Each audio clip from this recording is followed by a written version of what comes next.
नमस्कार, मैं हूं सुशील भट्ट और आप देख रहे हैं समाचार सच की खास पेशकश आज़ाद भारत की कहानी। आज हम बात करेंगे उस रेडियो समाचार की जिसने पूरी भारत की सियासत में खलबली मचा दी थी। रेडियो में जो रेडियो की खबर थी वो स्वीडन से जारी हुई थी और स्वीडन के एक जो कंपनी है बोफोर्स, जिसने 155 mm हॉवित्जर गन का जो कॉन्ट्रैक्ट था भारत को दिया, भारत के संग जो डील हुई थी उसमें जो जितने भी भारत के कई राजनेता थे और कई अधिकारी थे उनको रिश्वत देने की बात कही गई जो लाखों डॉलर में थी। इससे पूरे देश में हड़कंप मच गया और ये जो रिश्वत दी गई भारत में लगभग 64 करोड़ रुपए जो भारत के राजनेताओं और अधिकारियों को रिश्वत दी गई। और जैसे ही ये स्वीडन के जो रेडियो में ब्रॉडकास्ट हुआ तो इससे पूरी भारत की सियासत में उथल पुथल मच गई। इससे पहले हमको इससे क्योंकि उस समय राजीव गांधी देश के प्रधानमंत्री थे, इससे पहले हमें जानना पड़ेगा कि राजीव गांधी की राजनीतिक शुरुआत किस प्रकार से हुई और कैसे वो देश के प्रधानमंत्री बने। जब 1984 में इंदिरा गांधी की हत्या हुई, उसके बाद राजीव गांधी को ज्ञानी जैल सिंह ने प्रधानमंत्री पद की शपथ दिलाई। उसके बाद 84 में ही जो आम चुनाव था वो हुआ और कांग्रेस को लगभग 400 से ज़्यादा सीटें मिली। इतना ज़्यादा बहुमत तो जवाहरलाल नेहरू एवं इंदिरा गांधी को नहीं मिला था। तो राजीव गांधी की एक शुरुआत थी और राजीव गांधी को मिस्टर क्लीन कहा जाने लगा। और राजीव गांधी अपनी सभाओं में कहते थे, अपनी सभाओं में कंप्यूटर क्रांति की बात करते थे, अपनी सभाओं में वो भ्रष्टाचार मिटाने की बात करते थे। उनका विजन था कि भ्रष्टाचार मुक्त भारत होना चाहिए। और सबसे बड़ी बात यह है वो पंचायती राज की बात करते थे। और एक बार उड़ीसा की एक सभा में तो उन्होंने कहा था कि यदि सरकार किसी जन कल्याणकारी योजनाओं में 1 रुपया भेजती है तो जो जिसके पास पैसा पहुंचना चाहिए उसके पास केवल 15 पैसा पहुंचता है, यानी कि 85 पैसा भ्रष्टाचार की भेंट चढ़ जाता है। और उसके बाद 1985 में, क्योंकि 1885 में दिसंबर के महीने में जो कांग्रेस थी उसकी स्थापना हुई थी। एओ ह्यूम ने उसकी स्थापना की थी जब देश गुलाम था। और उसके जब 100 साल पूरे हो रहे थे तो उसमें एक बहुत बड़ा अधिवेशन रखा गया। अधिवेशन भी मुंबई में रखा गया क्योंकि मुंबई में ही कांग्रेस की स्थापना हुई थी। तो उसमें उन्होंने अपना एक ऐतिहासिक भाषण दिया और राजीव गांधी ने उसमें एक शब्द कहा कि सत्ता के दलाल जो है, यानी कि उन्होंने अपनी पार्टी के लोगों को, क्योंकि उस वक्त कांग्रेस की सरकार थी, अपनी पार्टी के लोगों से कहा कि जो सत्ता के दलाल है, जो कार्यकर्ता है, उनको रेवड़ियां बांटते हैं और उनको क्योंकि जो ईमानदारी से जो काम करना चाहता है उसको ईमानदारी से काम नहीं करने देना चाहते हैं। उसके बाद लगभग 4-5 महीने बाद कमलापति त्रिपाठी ने राजीव गांधी को एक चिट्ठी लिखी जिसका ड्राफ्ट तैयार किया था प्रणब मुखर्जी, जो अभी पूर्व में राष्ट्रपति रहे हैं। उसका ड्राफ्ट प्रणब मुखर्जी ने तैयार किया था, लेकिन ये चिट्ठी कमलापति त्रिपाठी के नाम से जारी हुई क्योंकि कांग्रेस के राष्ट्रीय अध्यक्ष उस समय राजीव गांधी थे और कार्यकारी जो अध्यक्ष थे वो कमलापति त्रिपाठी थे। तो कमलापति त्रिपाठी ने उसमें जिक्र किया कि आपने सत्ता के दलाल किनको कहा, जो आपकी नज़दीकियाँ पाकर आगे बढ़ गए या जो आपके इर्द गिर्द लोग रहते हैं जो सत्ता का भोग कर रहे हैं, या आपने उन लोगों को कहा जिन्होंने अपना पूरा जीवन पार्टी को आगे बढ़ाने में लगा दिया और जो मतलब जिन्होंने पूरा जीवन अपना पार्टी के लिए लगा दिया, आप उनको सत्ता का दलाल कह रहे हैं और आज आप उन्हीं की बदौलत आप सत्ता पर काबिज हैं। तो राजीव गांधी के सामने अनेक चुनौतियाँ थी, लेकिन इन चुनौतियों के बावजूद, क्योंकि राजीव गांधी नए थे और नई सोच के व्यक्ति थे और राजीव गांधी देश के सबसे युवा प्रधानमंत्री थे। तो वीपी सिंह उनकी जो कैबिनेट थी उसमें वित्त मंत्री थे और वीपी सिंह ने उस समय जो बड़े बड़े जो टैक्स चोर थे उन पे छापा मारी, उन पे शिकंजा कसना शुरू कर दिया। तो वीपी सिंह इससे बहुत फेमस हुए, वीपी सिंह का बहुत नाम देश में होने लगा। तो जो टैक्स चोरी को रोकने के लिए उन्होंने एक अमेरिका की कंपनी थी फायरफैक्स, क्योंकि जो उस वक्त प्रवर्तन निदेशालय के डायरेक्टर थे भूरेलाल उनके मेन व्यक्ति थे जो टैक्स चोर थे उन पे शिकंजा कसना इस प्रकार की कार्यवाही करते थे। लेकिन जब उनका बढ़ता हुआ कद देखकर राजीव गांधी ने उनसे वित्त मंत्रालय छीन लिया और उनको रक्षा मंत्रालय दिया गया। और इससे पूर्व जब कमलापति त्रिपाठी ने राजीव गांधी को चिट्ठी लिखी थी तो उसमें जिक्र था कि राजीव गांधी जब से देश के प्रधानमंत्री बने उन्होंने लगभग संगठन की, मतलब पार्टी संगठन के 8 या 9 महासचिवों को बदल दिया था और इसके साथ ही उन्होंने 5 मंत्रियों को बदल दिया था। तो कहीं ना कहीं जो अपनी कैबिनेट में फेरबदल मतलब राजीव गांधी का एक वो था, उसी प्रकार उन्होंने वीपी सिंह को वित्त मंत्री उनसे छीनकर उनको रक्षा मंत्री बना दिया था। तो जब वीपी सिंह के वित्त मंत्री वीपी सिंह से मंत्रालय छीनने के बाद जो भूरे लाल थे, उन्होंने एक नोट लिखा अपने जो उनकी डिपार्टमेंट था उसमें उन्होंने फायरफैक्स को हायर करने की जानकारी दी। फायरफैक्स एक जासूसी कंपनी थी जो मतलब जिसको उन्होंने टैक्स चोरी करते हैं या जो लोग टैक्स नहीं देते हैं सरकार को, ऐसे लोगों को शिकंजा कसने के लिए, ऐसे लोगों के बारे में जानकारी देने के लिए, और सरकार ऐसे लोगों को जो लोग टैक्स चोरों के बारे में बताते हैं उनको इनाम भी देती है। तो उस इनाम की राशि फायरफैक्स को देना तय हुआ था। लेकिन राजीव गांधी ने कहा कि ये विदेशी कंपनी है, कहीं ना कहीं इससे देश को खतरा है, क्योंकि देश की जो जानकारियां हैं वो दूसरे देश में पहुंचेंगी तो निश्चित रूप से इससे संसद में बवाल मचना तय हुआ। तो जब फायरफैक्स का मामला चल ही रहा था तो अचानक 1987 की बात है, एक जर्मनी की कंपनी थी, उसने भारत को एक SDW पनडुब्बी दी। पनडुब्बी मतलब भारत ने खरीदी SDW पनडुब्बी। इंदिरा गांधी के दौर में भी ये पनडुब्बी खरीदी गई, लेकिन इस वक्त जब जर्मनी की जब ये SDW पनडुब्बी जब खरीदी गई तो वीपी सिंह ने जो उसके बड़े अधिकारी थे इस कंपनी के, तो उन्होंने उनको फ़ोन करके कहा कि कुछ आप कीमत कम कर सकते हैं। तो उन्होंने कीमत कम करने से मना कर दिया और उन्होंने कहा कि आपके जो एजेंट हैं इसमें, भारतीय एजेंट, उसने कम से कम 7% का इसमें कमीशन लिया है। तो कमीशन लेने की वजह से उसने उसका रेट कम करने से मना कर दिया। तो वीपी सिंह राजीव गांधी के पास गए और राजीव गांधी से उन्होंने कहा कि इस प्रकार से एक पत्र आया है। तो राजीव गांधी ने कहा कि पत्र फेक भी हो सकता है, गलत भी हो सकता है, और क्योंकि राजीव गांधी तो खुद भ्रष्टाचार को मिटाने की बात करते थे और राजीव गांधी ने कई बार अपनी ही पार्टी के लोगों को सत्ता का दलाल कहा और ये भी कहा कि जब 1 रुपया केंद्र सरकार भेजती है तो 15 पैसा ही केवल विकास कार्यों तक पहुंच पाता है। उसके बाद क्योंकि बात जासूसी की थी तो जैल सिंह को भी जासूसी का डर सताने लगा, क्योंकि ज्ञानी जैल सिंह देश के राष्ट्रपति थे। और ज्ञानी जैल सिंह का मैं के बारे में थोड़ा बताना चाहूँगा कि जब 1982 में इंदिरा गांधी ने उनको देश का राष्ट्रपति बनाया तो उन्होंने एक ऐतिहासिक भाषण देते हुए कहा कि मैं अपनी नेता का हर आदेश मानने के लिए तैयार हूँ, फिर चाहे वो मुझे झाड़ू लगाने को कहें या सफाई करने को कहें तो मैं जमादार बनने को तैयार हूँ। तो इस तरीके का पहले ये ऐसी राजनीति होती थी। और उसके बाद क्योंकि जो अचानक से उनकी दूरियां बढ़ने लगी, क्योंकि 1984 के दंगे हुए और उसमें उनको विश्वास में नहीं, जब ऑपरेशन, उससे पूर्व में ऑपरेशन ब्लू स्टार हुआ तो भी जो राष्ट्रपति थे जैल सिंह उनको विश्वास में नहीं लिया गया। उसके बाद राजीव गांधी से भी उनकी अदावत जारी रही, क्योंकि जब 1984 के दंगे हुए तो राजीव गांधी ने कोई ठोस कदम नहीं उठाया और उसके बाद जैल सिंह अपने आप को बहुत असहाय महसूस करने लगे।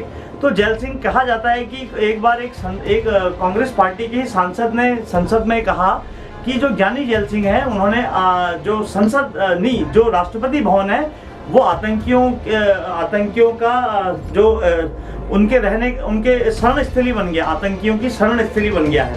वो इसलिए कहा गया क्योंकि 1984 में जब ऑपरेशन ब्लू स्टार हुआ उसके बाद अगले 10 साल तक पंजाब में बहुत आतंकवाद बहुत हावी रहा और उसी के चलते क्योंकि जो केंद्र सरकार है उसने शायद क्या पता राष्ट्रपति भवन की कोई जासूसी का उनका रहा हो और ज्ञानी जैल सिंह को भी जानकारी मिली कि उनकी जासूसी कराई जा रही है, तो वो प्रधानमंत्री जो राजीव गांधी थे उनको हटाना चाहते थे। इसलिए उन्होंने एक बार वीपी सिंह जब रक्षा मंत्री थे उनको अपने राष्ट्रपति भवन में आमंत्रित किया और वो अपने राष्ट्रपति भवन से बाहर ले गए और उन्होंने कहा कि यहाँ हमारी हर बातें सुनी जा रही है। तो उन्होंने बाहर जाकर किसी गार्डन में जाकर वीपी सिंह से कहा कि आप प्रधानमंत्री बन जाइए, आपको तो कांग्रेस के काफ़ी लोगों का समर्थन हासिल है और कुछ समर्थन आप बाहर के लोगों से जुटा लेंगे।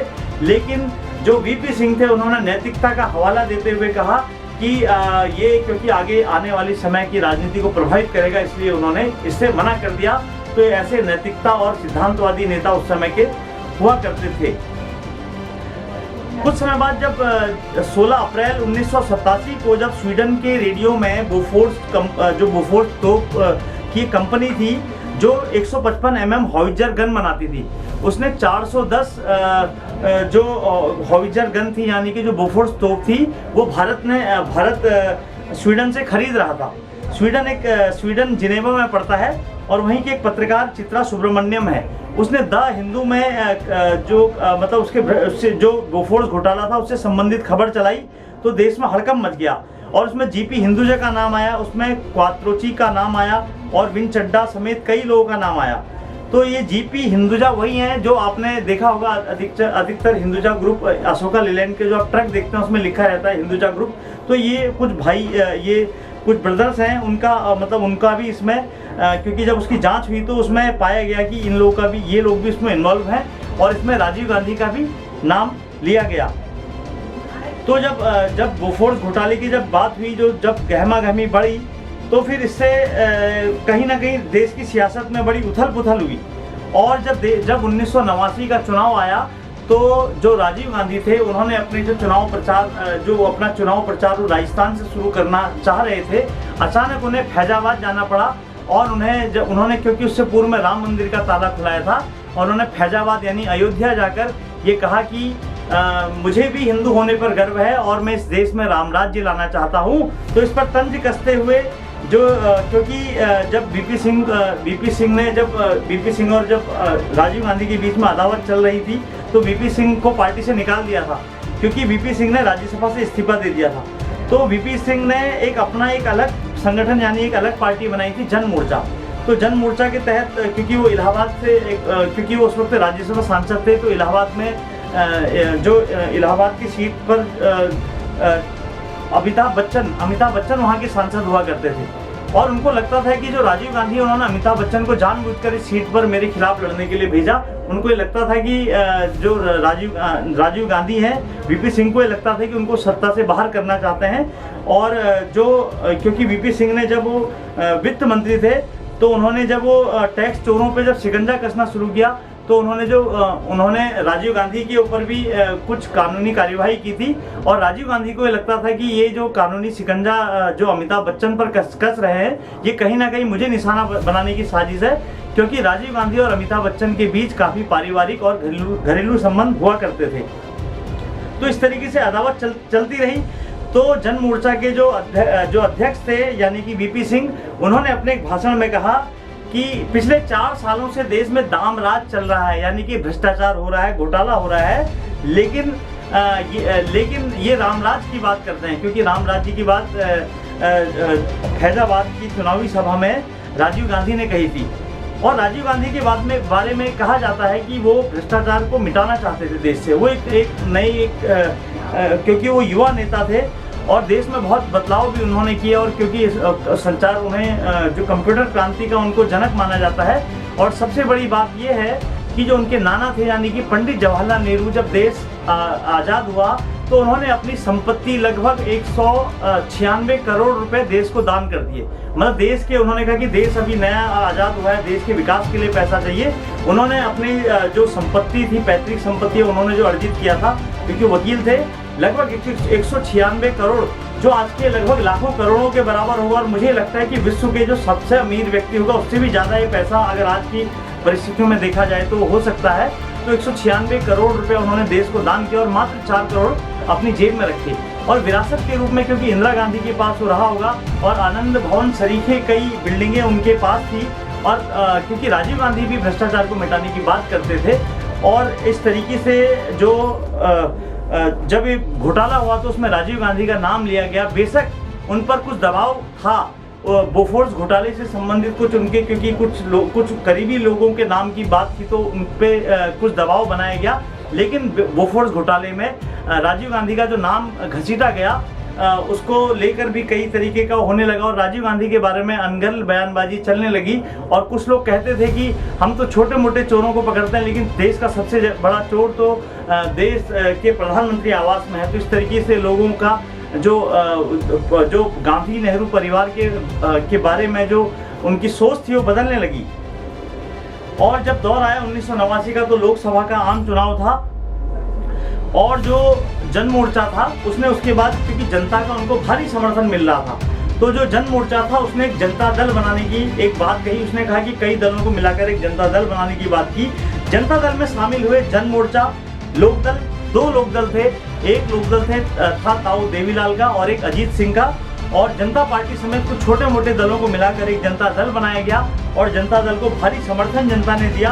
और क्योंकि जो वीपी सिंह थे वो अपने जेब में एक डायरी लेकर घूमते थे अपनी जनसभाओं में, और ये कहते थे कि मेरी इस डायरी में स्विस बैंक के उन खातों के नंबर और उन खातेदारों के नाम है जिनका जो बोफोर्स घोटाले के दलाली का पैसा इन खातों में जमा है, वो मेरे पास सारी सूचनाएं हैं। इस तरीके का नाटक भी उस समय होता था। और दूसरी बात यह है कि उन्होंने कहा कि एक प्रेस कॉन्फ्रेंस करके कहा कि स्विट्जरलैंड के जिस लोटस नाम के खाते में पैसा जमा है वो राजीव गांधी का है, राजीव गांधी का खाता है, क्योंकि राजीव का अर्थ होता है कमल और लोटस को हिंदी में कमल कहते हैं। तो ये राजीव गांधी का खाता जो लोटस नाम से है उसमें दलाली का जो ये बोफोर्स घोटाले में दलाली हुई है उसका पैसा उसमें डाला गया है। तो इस तरीके से फिर उन्होंने जब क्योंकि फिर उसके बाद वीपी सिंह प्रधानमंत्री बने और कांग्रेस बहुमत से बाहर हो गई। और उसके बाद वीपी सिंह वीपी सिंह प्रधानमंत्री बने और उनके प्रधानमंत्री का बनने का भी आपको बहुत रोचक किस्सा मैं सुनाऊंगा। तो उन्होंने सीबीआई जांच बैठाई जो ये बोफोर्स घोटाला हुआ था, और 11 महीने बाद उनकी सरकार गिर गई। और 1993 में जब स्विट्जरलैंड की एक कोर्ट ने उसमें क्वात्रोची एक बहुत मुख्य अभियुक्त थे, उनकी कंपनी थी, तो उसका नाम जब आया तो क्वात्रोची भारत छोड़कर भाग गए। फिर इसी प्रकार से 1999 में सीबीआई ने इसमें चार्जशीट लगाई और 2004 में जो हाईकोर्ट था उसने जो इस केस को खारिज कर दिया और धीरे धीरे 2005 के आसपास हिंदुजा जो बंधु थे उनको भी इससे बहाल कर दिया गया। और सन 2011 में जो सीबीआई थी उसने बोफोर्स का जो घोटाला जो केस चल रहा था उसको कहा कि इसको समाप्त कर दिया जाए। उसने सुप्रीम कोर्ट में एक अर्जी लगाई जिसके बाद से केस बंद हो गया। अब मैं कहानी सुनाऊंगा आपको, बहुत रोचक कहानी है जो वीपी सिंह थे उनके प्रधानमंत्री बनने की। तो वीपी सिंह जब उन्होंने जनता दल बनाया, यानी कि कई दलों को मिलाकर एक पार्टी बनाई जनता दल, तो जब उनको क्योंकि उस समय उन्होंने भारतीय जनता पार्टी और वाम दल यानी कि जिसको हम कम्युनिस्ट पार्टी कहते हैं उन दोनों का समर्थन उनको हासिल था और दोनों ने बाहर से समर्थन दिया और जनता दल की सरकार बनी। लेकिन फिर बात आई संसदीय दल के नेता चुनने की, और प्रधानमंत्री के 3 दावेदार थे। एक थे ताऊ देवीलाल जो हरियाणा के मुख्यमंत्री थे, एक थे चंद्रशेखर जो जनता पार्टी के अध्यक्ष हुआ करते थे, वही जनता पार्टी जिसने 1977 में जब मोरारजी देसाई प्रदेश के प्रधानमंत्री बने तो उस जमाने से चंद्रशेखर जो जनता पार्टी थे उसके अध्यक्ष थे। उनको लगता था कि जो घटक दल है जनता दल में वो जनता पार्टी ही है, तो उनको लगता था कि वो सबसे मुख्य दावेदार हैं। और तीसरे दावेदार वीपी सिंह खुद थे, क्योंकि वीपी सिंह को लगता था कि उन्होंने ही देश में बोफोर्स के खिलाफ या भ्रष्टाचार के खिलाफ देश में माहौल बनाया और उसी की वजह से जनता दल को इतनी सीटें मिली। तो जब चंद्रशेखर, क्योंकि उन दिनों कहा जाता है कि उनको बड़े बुखार में तप रहे थे, लेकिन जो उनका बुखार का जो ताप था वो उनके राजनीतिक तप को नहीं डिगा सका। और क्योंकि चंद्रशेखर जब 1 दिसंबर 1989 को संसदीय दल की बैठक होनी थी, तो उन्होंने उसके लिए अपना एक प्रस्तावक भी, कोई बिहार के थे, कोई सरदार जी थे, तो वो सांसद थे, तो उनको अपना प्रस्तावक भी बनाया। उन्होंने कहा कि आप मेरे प्रस्तावक होंगे।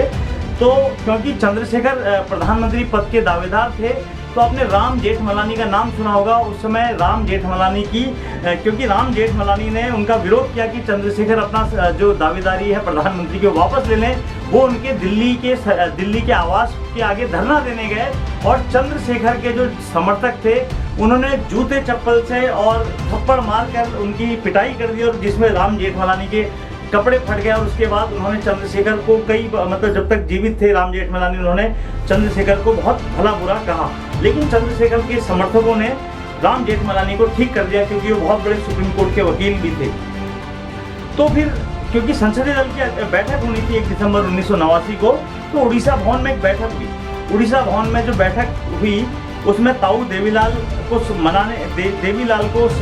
समझाने के लिए वहाँ कुलदीप नैयर एक वरिष्ठ पत्रकार थे, जिन्होंने देश को ये बताया कि देश में पहले आम चुनाव कब हुए, पहली बार उन्होंने बताया। और ये वही कुलदीप नैयर थे जिन्हें 1975 में इमरजेंसी के दौरान इंदिरा गांधी ने जेल में बंद कर दिया था। और जो 1977 में सोचते थे कि उन्हें भी लोकसभा पहुंच जाना चाहिए, यानी कि वो खुद चुनाव लड़ना चाहते थे। तो कुलदीप नैयर और एक अरुण नेहरू थे, वो राजीव गांधी के रिश्तेदार भी बताए जाते थे। लेकिन जब वीपी सिंह से उनकी अदावत हुई राजीव गांधी की, जो जब इन पे फ्रैक्शन आया तो अरुण नेहरू ने भी राजीव गांधी का साथ छोड़ दिया और वे जनता दल में चले गए। तो उड़ीसा भवन में जब बैठक हुई तो ताऊ देवीलाल को वहाँ 4 लोग मनाने के लिए आए, और क्योंकि जो चंद्रशेखर था उसको ये लगता था कि क्योंकि वीपी सिंह को प्रधानमंत्री पद से रोकने का एक ही तरीका है कि वो ताऊ देवीलाल के प्रस्तावक बन जाए। उनको ये लगता था कि जो ताऊ देवीलाल हैं वो लेफ्ट और राइट के कॉन्ट्रडिक्शन को नहीं संभाल पाएंगे, यानी कि लेफ्ट यानी कि जो कम्युनिस्ट पार्टी है और राइट यानी कि भारतीय जनता पार्टी, दोनों ही बिल्कुल धुर विरोधी पार्टियां बाहर से समर्थन दे रही थी, उनको संभाल नहीं पाएंगे और मुश्किल से 1 या 1.5 साल वो प्रधानमंत्री बने रहेंगे, तो शायद उसके बाद मेरा नंबर आ सकता है, ये चंद्रशेखर का सोचना था। तो उन्होंने चौधरी देवीलाल के नाम को आगे बढ़ाया और इसका और एक बहुत बड़ी रणनीति मतलब प्रधानमंत्री बनने का एक बहुत अनोखा किस्सा ये है जो मैं आपको सुना रहा हूँ। क्योंकि फिर उसके बाद उड़ीसा भवन में जब बैठक हुई तो उन्होंने कुलदीप नैयर और अरुण नेहरू और 2 लोग और थे, उन्होंने ताऊ देवीलाल को समझाया कि जो चंद्रशेखर आपके नाम का जो प्रस्ताव रख रहे हैं आप उसमें बिल्कुल मना मत करना, और चंद्रशेखर के प्रस्ताव में जब वो आपका प्रस्ताव रखें तो जब आपको कहें कि आप प्रधानमंत्री बन जाइए तो आप कहना कि क्योंकि जो जनता ने समर्थन दिया है, जो जनता का समर्थन क्योंकि वीपी सिंह को मिला है तो वीपी सिंह को ही देश का प्रधानमंत्री बनना चाहिए। मतलब कहने का आशा है कि चंद्रशेखर आपको प्रधानमंत्री बनने का आप प्रस्ताव जब रखेंगे तो आप वीपी सिंह का वहाँ पर कीजिएगा। और सियासत भी इस प्रकार की थी कि जो ताऊ देवीलाल थे वो पुत्र मोह में बड़े मतलब उनको माना जाता था कि वो पुत्र मोह में बिल्कुल अंधे हो जाते थे।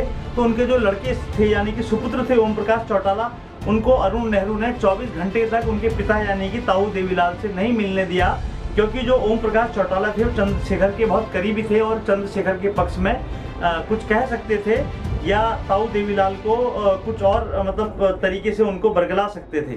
तो फिर 1 दिसंबर 1989 आया, संसदीय दल की बैठक हुई। संसदीय दल की बैठक में जब बैठक शुरू ही हुई थी कि अचानक तेजी से बड़ी फुर्ती से वीपी सिंह उठे और उन्होंने वहाँ पर जो संसदीय दल की बैठक थी उसमें ताऊ देवीलाल के नाम का प्रस्ताव कर दिया कि ताऊ देवीलाल देश के प्रधानमंत्री बने, मैं उनके नाम का प्रस्ताव करता हूँ। जिसको देख के वहाँ बैठे सभी लोग हतप्रभ रह गए और जिसका समर्थन चंद्रशेखर को भी करना पड़ा, क्योंकि चंद्रशेखर खुद ताऊ देवीलाल के प्रस्ताव बनने को तैयार थे। तो ताऊ देवीलाल खड़े हुए और ताऊ देवीलाल ने कहा, क्योंकि ताऊ देवीलाल हरियाणा के बहुत कद्दावर नेता माने जाते थे, उनकी लंबाई 6 फुट 2 इंच थी और वो काफ़ी लंबे चौड़े थे, और उन्होंने कहा कि मैं ताऊ ही ठीक हूँ और देश का प्रधानमंत्री वीपी सिंह को होना चाहिए, क्योंकि जो जनता का समर्थन मिला वो वीपी सिंह को मिला है, इसलिए मैं वीपी सिंह के नाम का प्रस्ताव करता हूं। और उसके बाद गुस्से में चंद्रशेखर वहां से उठे और चले गए। उन्होंने कहा कि मेरे भी अपने कुछ रिजर्वेशन है, ये कहकर चंद्रशेखर को चले गए। उन्होंने कहा कि मुझे नेता के नाम पर कोई आपत्ति नहीं है। तो इस प्रकार से क्योंकि कई बार जो वीपी सिंह थे उनसे कहा गया कि आप धोखे से प्रधानमंत्री बने, तो कई बार पत्रकार पूछते थे तो वीपी सिंह का जवाब होता था, धोखे से बने कि धक्के से बने, अपने से बने कि पब्लिक से बने, ये तो मुझसे ज़्यादा आप बेहतर जानते हैं। यानी कि धोखे से बने या धक्के से, मतलब किसी ने धक्का देके कहीं भेज दिया हो, आगे बढ़ा दिया हो, या अपने से बने मतलब खुद से बन गए, मतलब स्वयंभू बन गए, ये पब्लिक ने बनाए, ये तो मुझसे ज़्यादा आप बेहतर जान सकते हैं। और जब सबसे बड़ी बात यह है कि जब 2 दिसंबर 1989 को जब प्रधानमंत्री पद की शपथ हुई, उसके बाद जब ताऊ देवीलाल को क्योंकि ताऊ देवीलाल जो एक दिन पहले प्रधानमंत्री पद के लिए वीपी सिंह का नाम ले रहे थे, अचानक उनके सुर बदल गए और उन्होंने कहा कि मुझे उप प्रधानमंत्री बनाया जाए। तो उनकी बात मान ली गई, क्योंकि उनको तो प्रधानमंत्री जो वीपी सिंह थे और जो चंद्रशेखर थे, दोनों ही उनको प्रधानमंत्री बनाने को तैयार थे। तो उनको प्रधानमंत्री बनाने की बात कही गई, क्योंकि जब उनको शपथ के लिए बुलाया गया तो क्योंकि कैबिनेट मिनिस्टर की शपथ होती है, क्योंकि संविधान में ऐसा प्रावधान नहीं है कि उप प्रधानमंत्री की पद की शपथ दिलाई जाए। तो नाराज हो गए, तो राष्ट्रपति ने उनको समझाया कि क्योंकि आपको मिनिस्टर के आपको मंत्री के पद की शपथ दिलाकर एक नोटिफिकेशन जारी करके आपको जो उप प्रधानमंत्री के पद पर नियुक्त कर दिया जाएगा। तो उसके बाद जब वो शपथ लेने लगे तो उसमें भी मैं देवीलाल, क्योंकि वहाँ से बोला गया, जो वहाँ से बोला शपथ में जब बोला जाता तो वहाँ से बोला गया कि मैं देवीलाल मंत्री पद की शपथ लेता हूँ कि, तो वो कहने लगे कि मैं देवीलाल उप प्रधानमंत्री पद की शपथ लेता, तो इसमें भी टोका टोकी हुई और उनको बताया गया कि आप जो जिस तरीके से शपथ ली जाती है आप उसी तरीके से लीजिए, बाद में एक नोटिफिकेशन के जरिए आपको उप प्रधानमंत्री बना दिया जाएगा। तो आज हमने खबर आपको आज हमने आपको उस ऐतिहासिक किस्से की खबर सुनाई, जो एक रेडियो ने, एक जो स्वीडन का जो रेडियो था उसमें जब खबर चली तो उसने देश की सियासत को हिला कर रख दिया और धीरे धीरे देश की सियासत बदलने लगी। और वीपी सिंह के प्रधानमंत्री बनने की रोचक कहानी भी हमने आज आपको सुनाई। आप यदि हमारे चैनल को YouTube में देख रहे हैं तो उसको सब्सक्राइब करना मत भूलिए और उसका बेल आइकन दबाना मत भूलिए, ताकि जब भी हम कोई जानकारी से भरे कोई रोचक वीडियो डालें तो सीधे आपके मोबाइल पर पहुंच जाएं। और फेसबुक में हमारे वीडियो को लाइक करना और फॉलो करना ना भूलें। ऐसे ही जो राजनीतिक कहानियों को लेकर हम अगले बुधवार को आपके सामने फिर हाजिर होंगे। तब तक के लिए शुक्रिया।